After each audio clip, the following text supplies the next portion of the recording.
In Unforgettable Learning, we talk to L&D visionaries, experts and mavericks about performance, creativity and tech.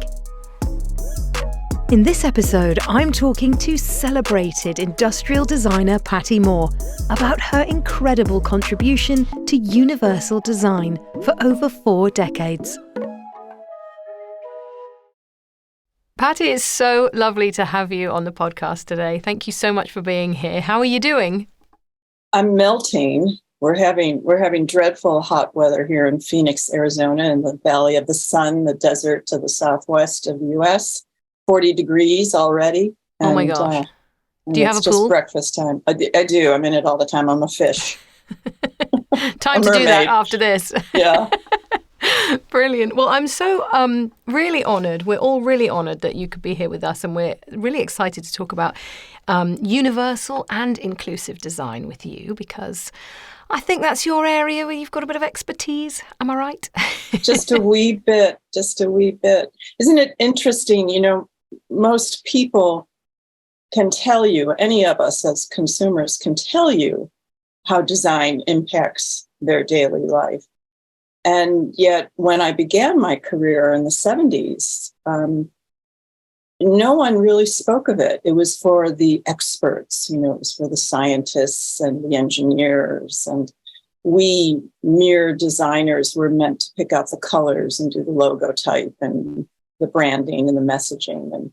And we really weren't looked at as being very essential to quality of life. And that just struck me as so wrong. So yeah, we invented this little thing called universality and inclusivity. Imagine that, being included as a consumer with equity. My goodness, what were we thinking?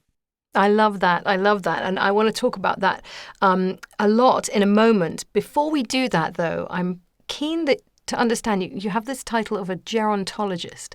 What does that mean? And am I saying that correctly?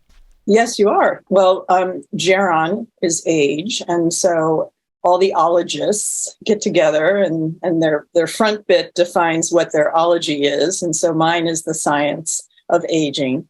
And in particular, it's the social science of aging. So even though I did go to medical school, I didn't go to medical school to be a geriatrician, who is the medical specialist for aging. But rather, I went to medical school for physiology, just as an anthropologist, as a sociologist, to understand the body and how it works in this wonderful world of ours. So I have lots of hats that I get to wear, which has come in handy because there's a certain gender bias you might have heard about. And oftentimes, when the broad enters the council room or the corporate headquarters, eyes would roll. What's that little girl doing here? Having the right pedigree was very important, as it still is today, which is why I'm such a keen supporter of our young ladies studying all the sciences and mentoring women in STEM programs around the world. It's so essential. To finally get equity in education, which of course we don't have. No, that's right, and I think that's a really important. That's such an important area of everything that we do, and I love that you support that. And maybe you could just help us understand universal design. What does that mean? Well, I think the term universal was first kicked around. Ron Mace, beloved Ron Mace, who's saving us a good spot in heaven, I'm sure, was a brilliant architect, wheelchair user from polio as a child. And his frustration as an architect came with seeing built environments that did not tend to all of us with equity. And I was looking at the product side, all the other things that go into our buildings and into our communities. And we liked the term universality because it was such a global descriptor. And then as time went on, I realized that speaking of universality was a good thing, but what we were really doing was speaking to inclusivity, because certainly we knew about architecture and design that excluded people. So the flip side of that coin, of course, would be inclusive. So depending on what country you're in the UK, we primarily say inclusive design. In Asia and in North America, it's typically universal design. But essentially, we're talking about just inviting everyone onto the ark and having everyone at the table and just enjoying what hopefully will be a wonderful party called life. And this is design of everything, or from your background, product specific or digital assets, or? Anything manufactured is designed. That's probably the easiest way to describe it. Of course, I love being terribly wicked when I'm sitting on the aircraft and my seatmate finally joins me because, of course, I board first. I am the goddess of design, after all. Yeah, so I board first. So when my seatmate finally joins me, and typically it's a fella, and we get chatting, and he'll say, "What is it you do?" With a little bit of trepidation, and I say, "Well, I'm an industrial designer." There's always this pause, and then they say, "So factories?" Yeah. What does that mean? Yeah. Yeah. I design factories. Read your book. Don't bother me. So then I go into the tutorial, which is I point to his Apple Watch on his wrist and his iPad and all of his kit. And I say, those are all designed objects, even your clothes, your belt buckle and your iPods and all of it. And then they finally say, oh, as if they never considered it. But then that's where they get into what we started out with, the bad stuff. They tell you about all their frustrations with design, or I wish someone would come up with this. Or I really would like to have that. And I tell them that's why I have a job, because it's never ending. There is no end to it. And it's amazing when you start thinking about the things that kind of bug you about the world that could be so easily improved with design. Do you have a kind of pet peeve of irritating design that you think, I would just love to get my hands on that and change it for the better?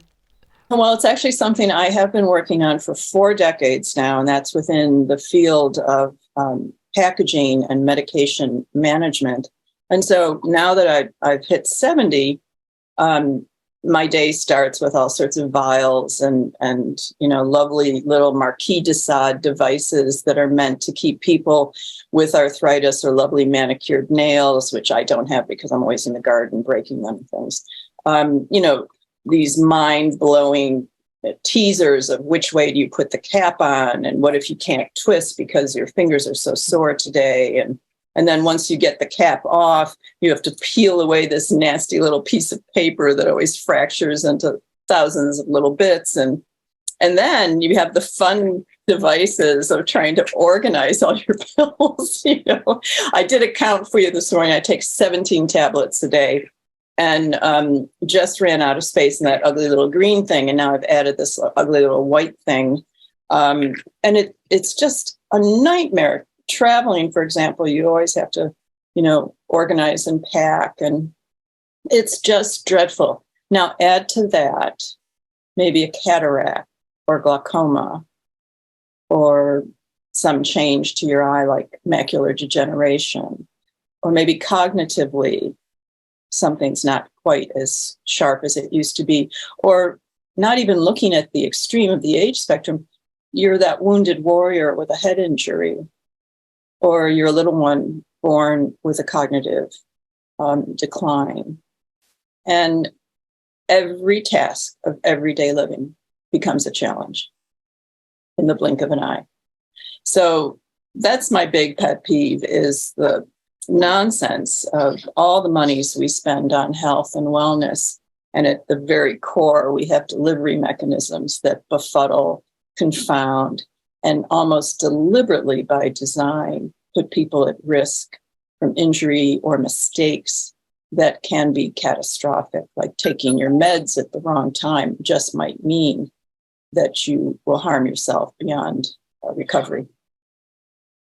That's a really great example. And do you find that people blame themselves for being inadequate and not being able to use the devices, rather than saying, why aren't the designers doing a better job for us? Yeah.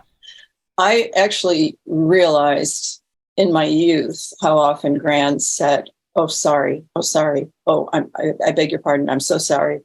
Constantly apologizing because of her failure to being able to manage a world designed and built by someone else as she was aging and as her medical conditions presented.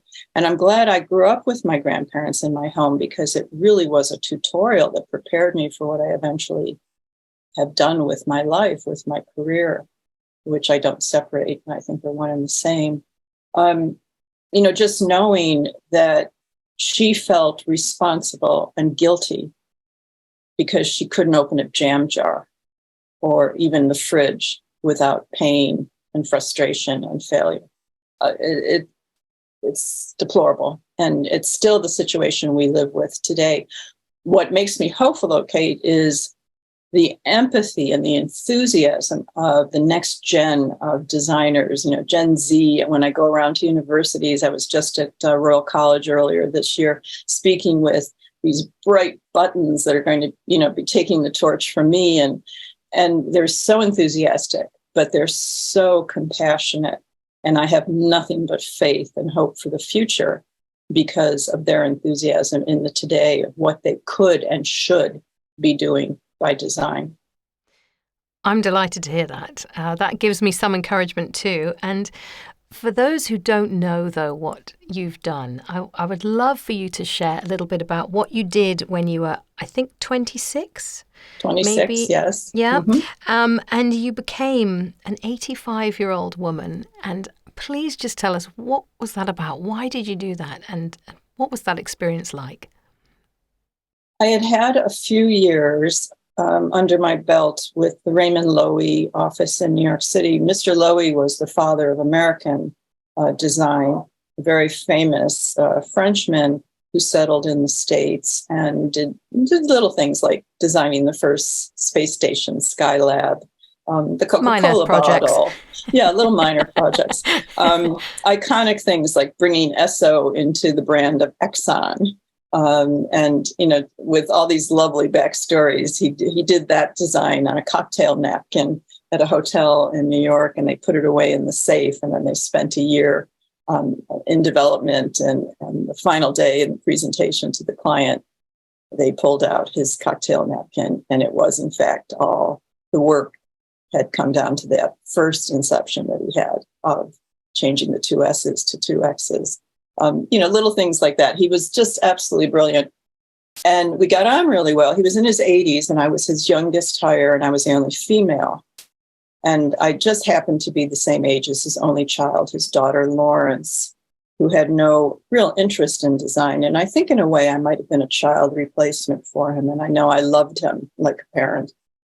And I was frustrated and shared with him that frustration, that every time I was in a meeting and anytime I raised issue with a consumer's incapacity to be able to open that fridge and untwist that vial, my fellows, my superiors would roll their eyes and just say, "Pattie, we don't design for those people."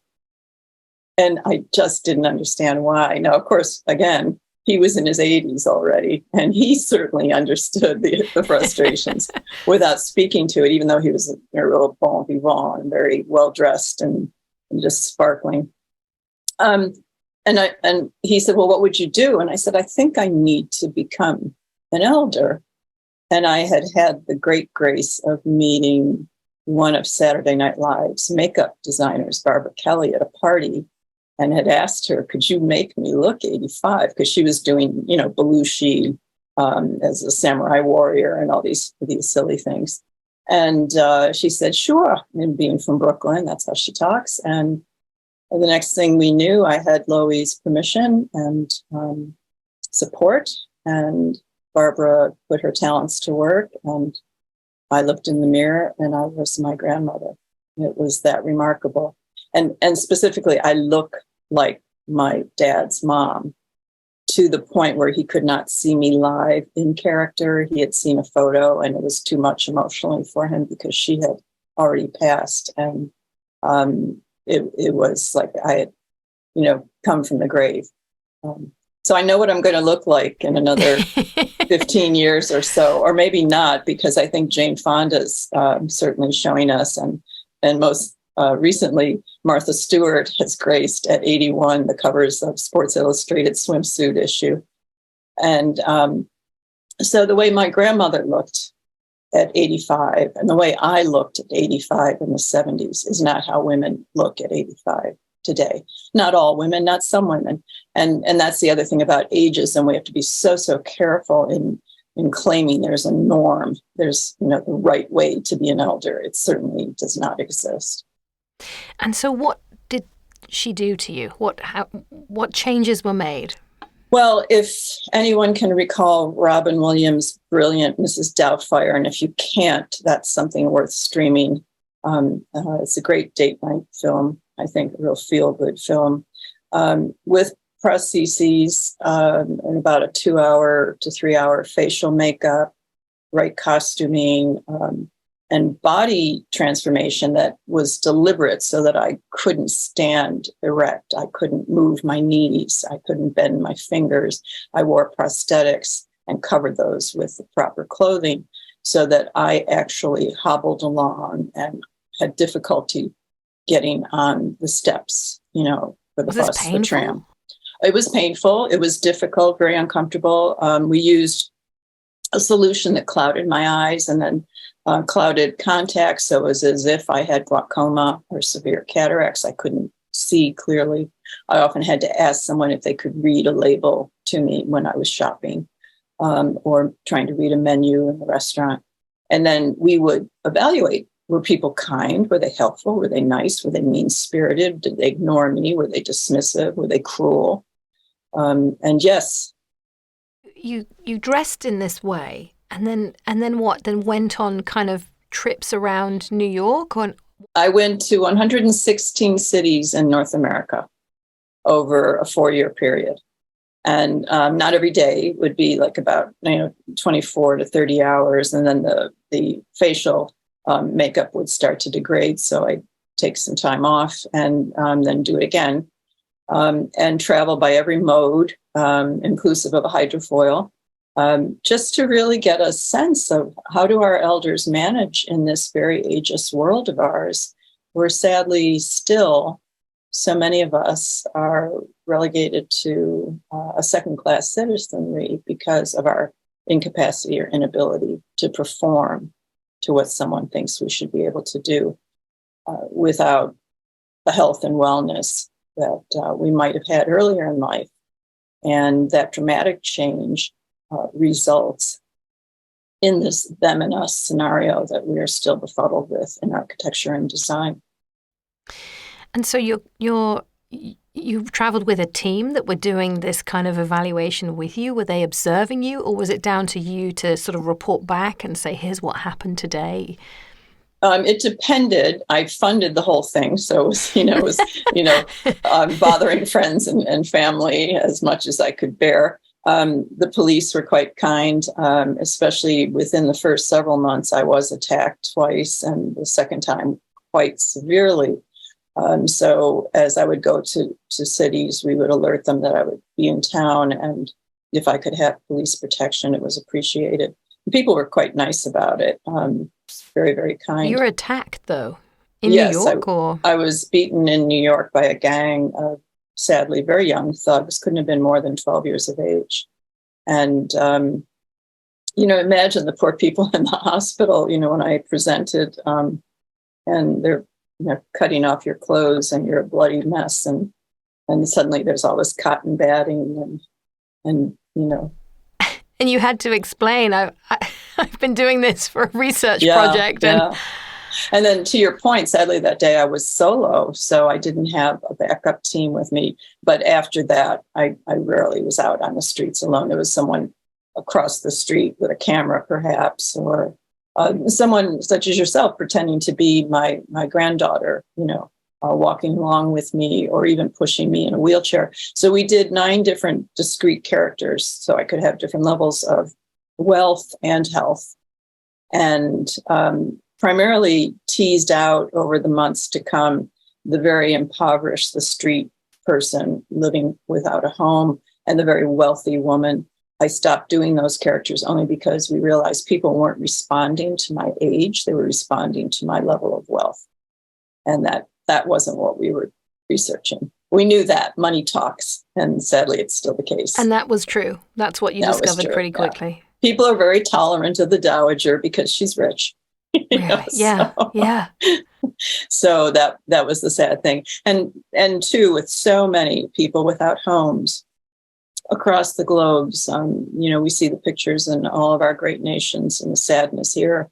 We've just had the police were made to clean up a camp city here in Phoenix. It's heartbreaking, as if the solution is, well, just clean it up and they'll just disappear. That's not what happens. Now you have people just desperately trying to find some place to live because housing has become so expensive and out of reach for so many.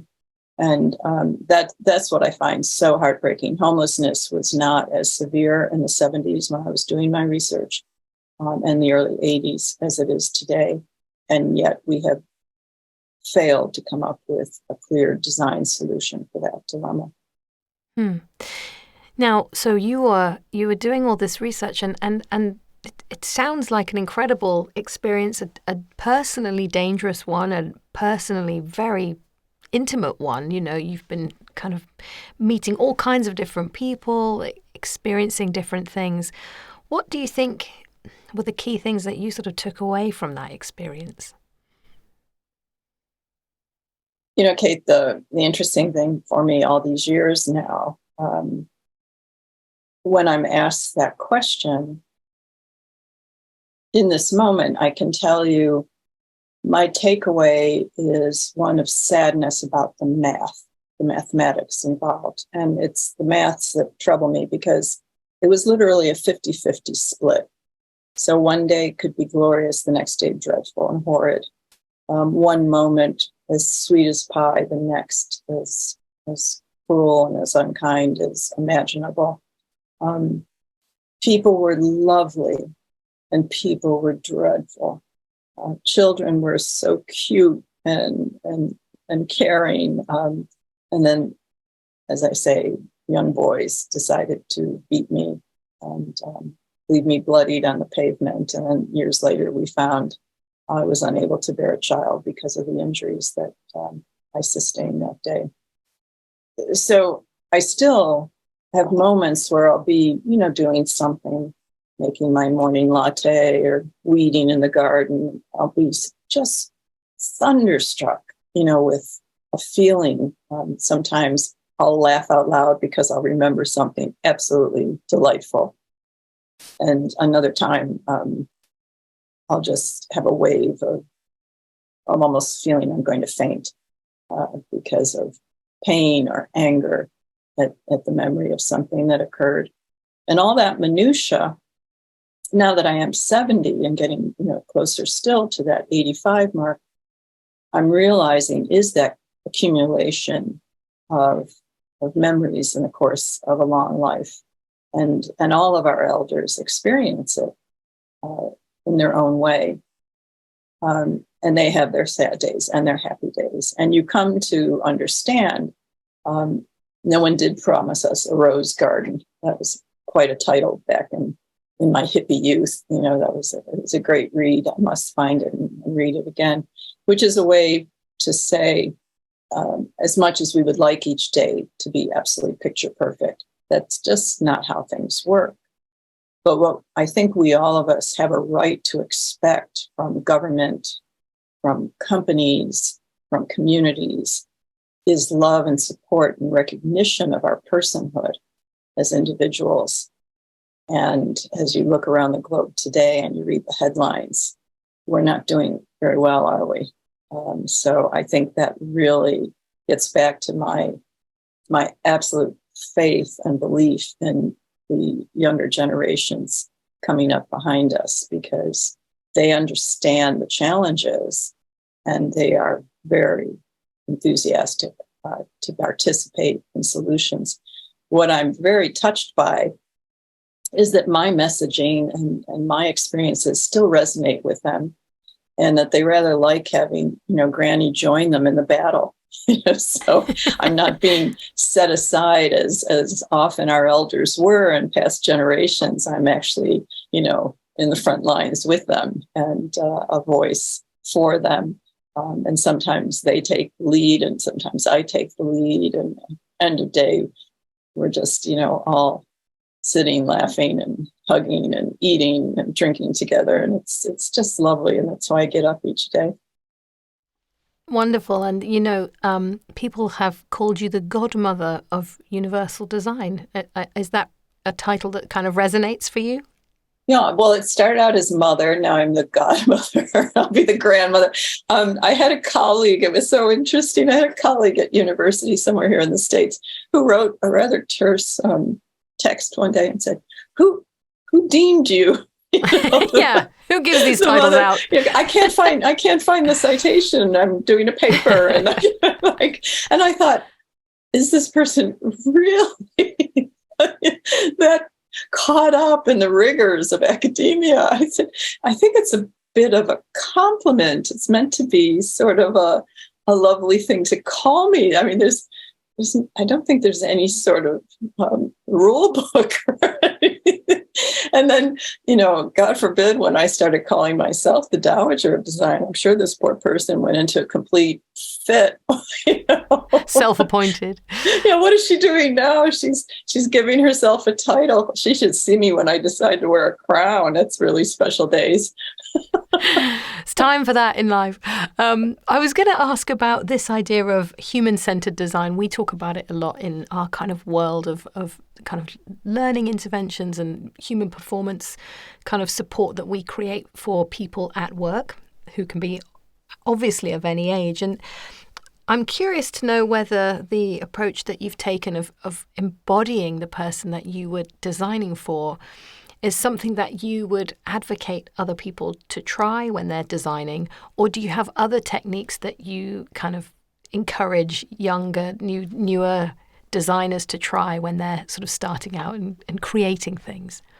Well, to your point, I don't think there's anything as powerful as the first person experience, so I've had lots of friends in the medical community who were really taken by the empathic experience as an elder.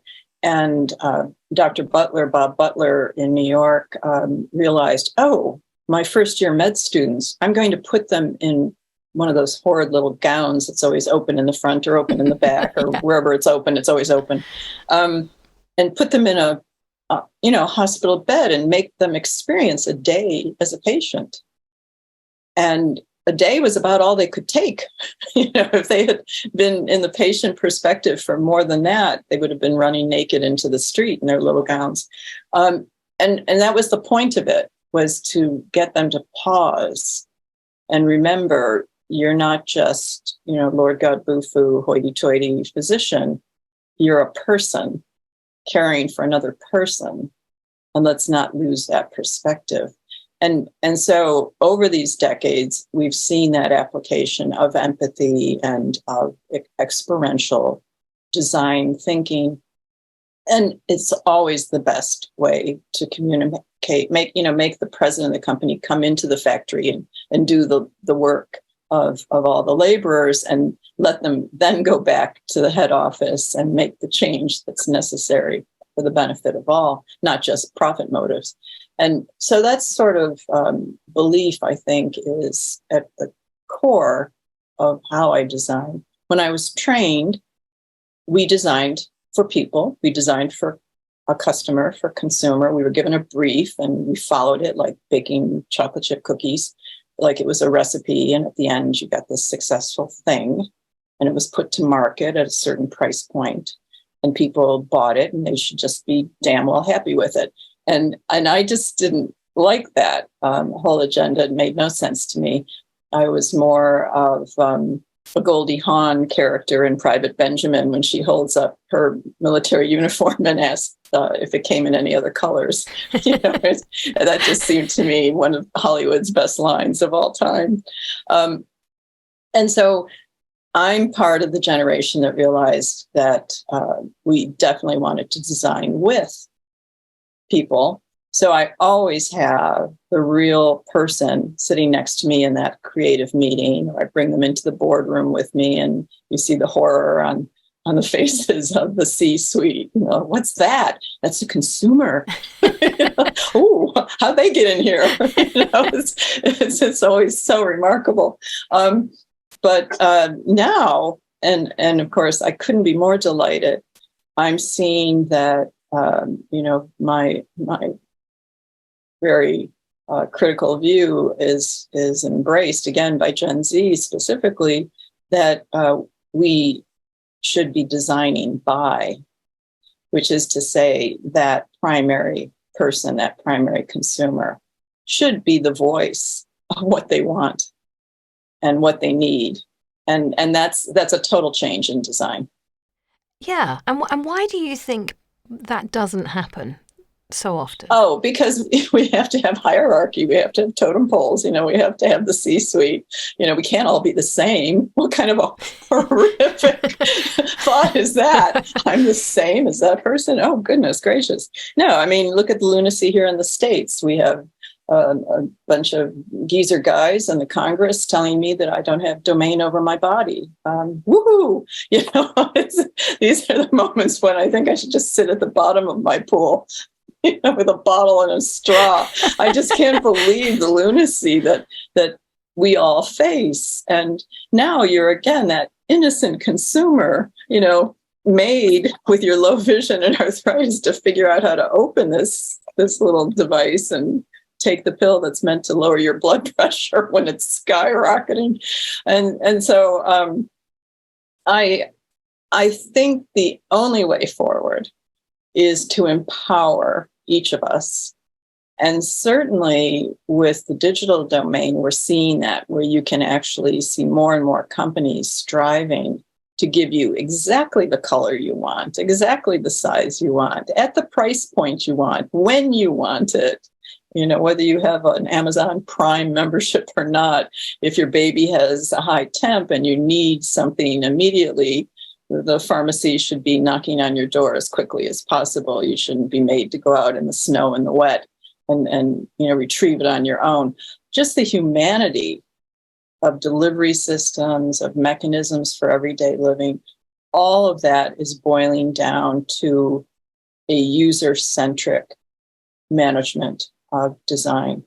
And I couldn't be happier about that. If this is my last day, I feel proud that we got to that point, but I still have so many more boxes to tick. So I hope I get to keep playing in the game a bit longer, but we'll see what happens. I never count on anything.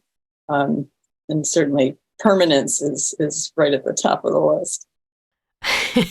Well, one of the things that it sounds like maybe you're talking about when you talk about sort of personalized design is a utility for everyone, and that's obviously important, but I'm curious to know whether you see that there's a role for beauty in design as well, and what you think about that. Well, if it's not beautiful, if it doesn't make you feel wonderful, what's the point? That's how you know the difference between design and engineering. Engineering is making stuff work. It's material science. It's making the invention of the moment, the innovation, the creation possible, plausible. Designers make it desirable.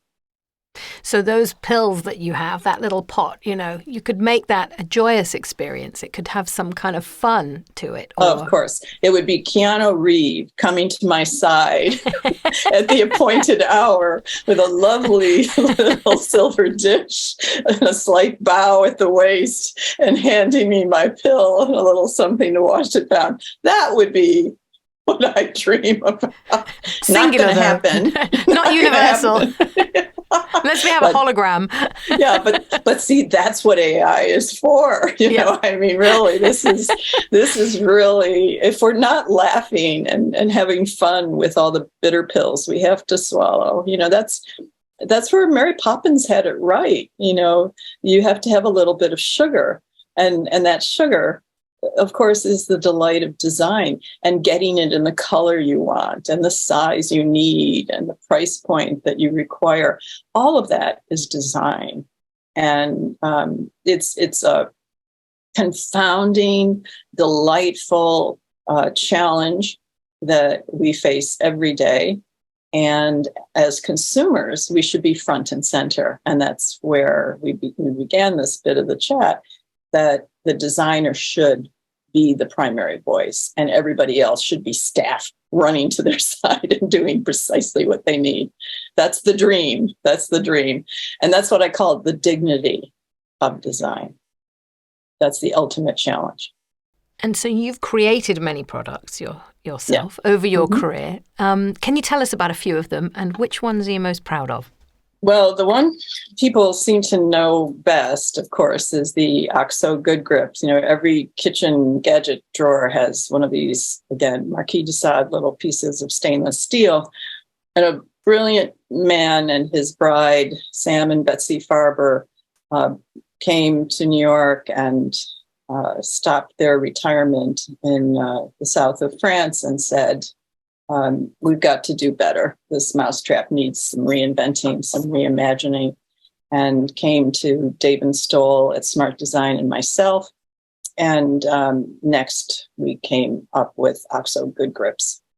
And that was really the tipping point in the 90s that made everyone see not only could you have something be utilitarian, but also desirable and beautiful. And we knew we'd hit it when the New York Times Sunday magazine, which was the thing in publishing, periodical publishing, for the Christmas issue, named it one of the 10 top sexy stocking gifts. And we were like, phew, we got it right.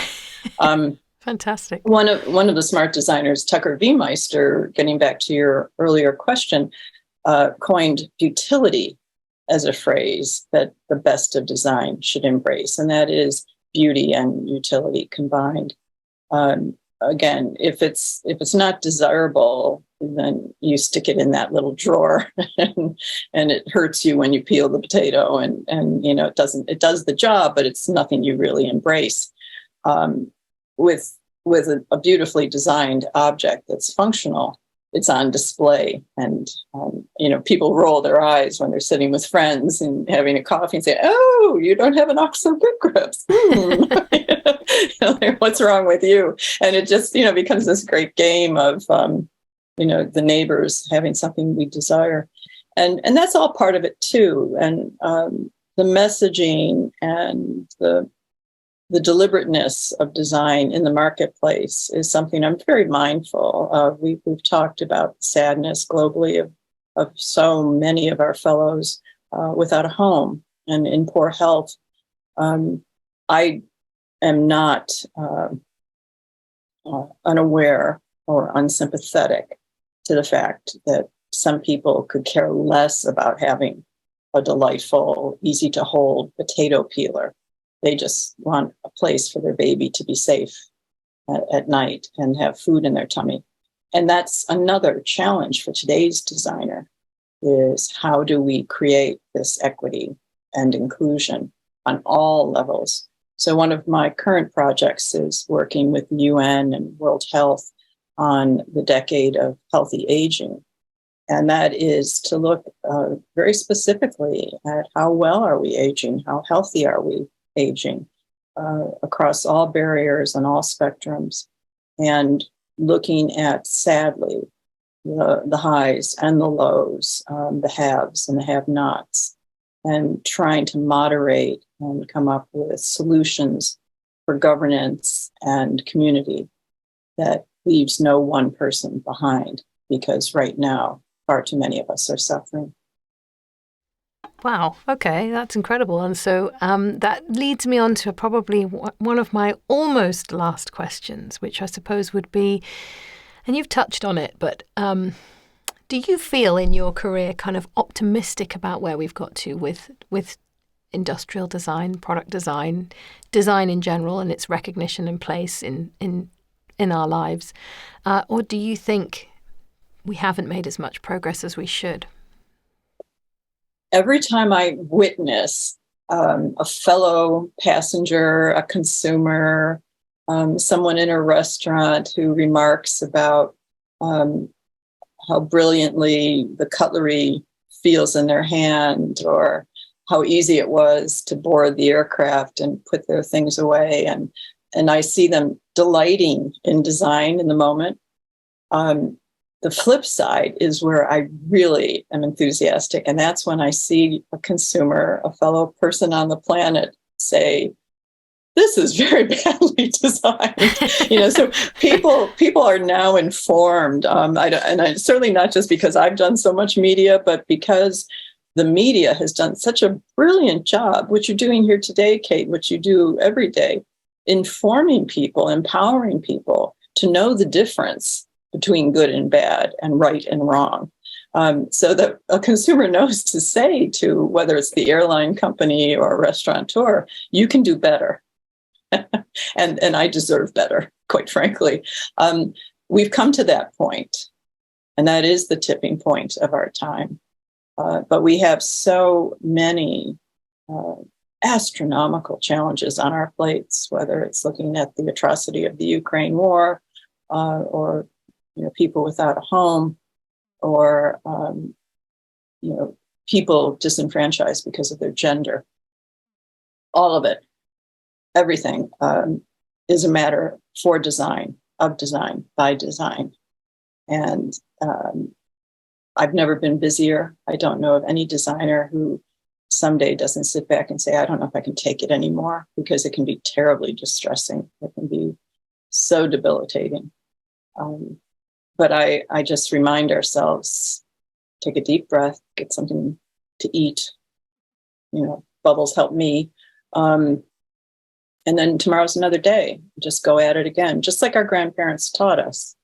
Just stiff upper lip is quite the way. My grandmother used to say not to be discouraged as a female, not to be taken seriously, not to be allowed in the room. She would tell me, just climb into the basement window, get in the kitchen door, come in the coal chute, do whatever you have to do, but get in. And how did she know that? How did this little girl who came to the States from Ireland at 18 into New York, and then lose her husband to the flu epidemic? How did she know all this? She had quite a good education in Ireland, but there was no work. So they came to the States, this young married couple, and then suddenly she was a widow and living in Hell's Kitchen in Manhattan, the Irish slum, and taking in wash and doing what she had to do to make it and to become my gran. And I hope I make her proud. As I say, I'm delighted that I looked like her. Just pleases me no end. I've no doubt that you do. And, what a legacy that you've created. And perhaps I can ask one thing. A lot of people who are watching this podcast are going to be in the learning and development space. That's the kind of area where we play. It's generally digital learning. It's for people who are working. It's experiences that help you improve your performance, your skills, your onboarding. If you had any advice for people kind of designing those kinds of programs, what would that be?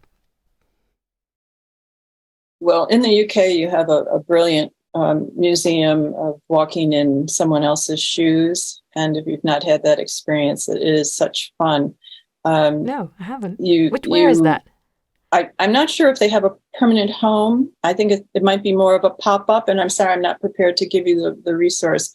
But that is certainly a creation of friends, and something that I still look to as an exemplar.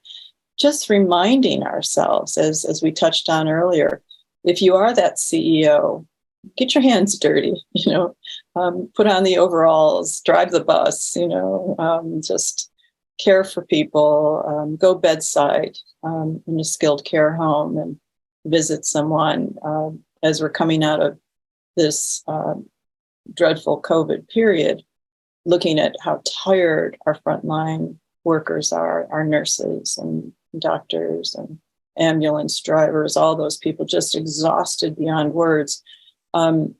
Understand what the day in a life is for someone other than yourself. And through doing it, not just desk research. Yeah, goodness gracious. If you if you've fallen off your track a bit, get those trolley wheels back on and realize it's not just about you, it's about all of us. Another thing my grandfather used to remind me was that the chain's only as strong as the weakest link. And that just informs me daily. If there's a weak point in any scenario, that's where I find myself headed. How do we bolster that?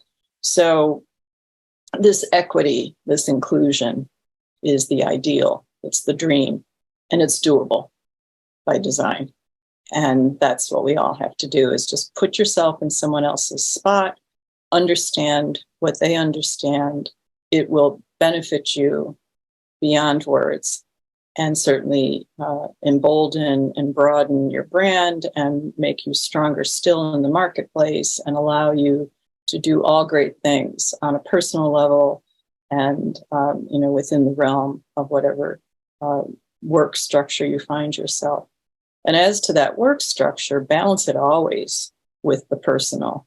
I love being a docent in the art museum. I love when school children, come in off the bus and they're looking at all this grandeur and all this greatness, and to be able to tell them stories about the artist. And, you can pick out the little ones that are thinking, I want to be a painter too. And, you just want to embrace that at every step and follow your dreams. All those platitudes our grandparents said are true. Just one step at a time.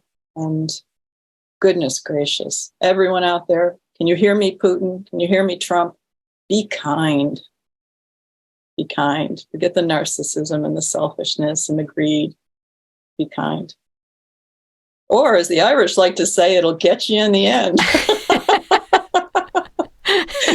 You have the choice. You can burn in hell or you can go to heaven with me. It's up to you.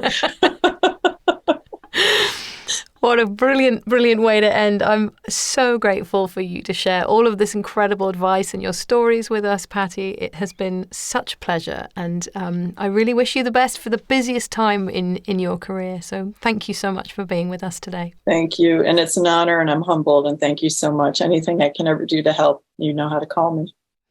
Much appreciated. Take care. Bye-bye. Take care.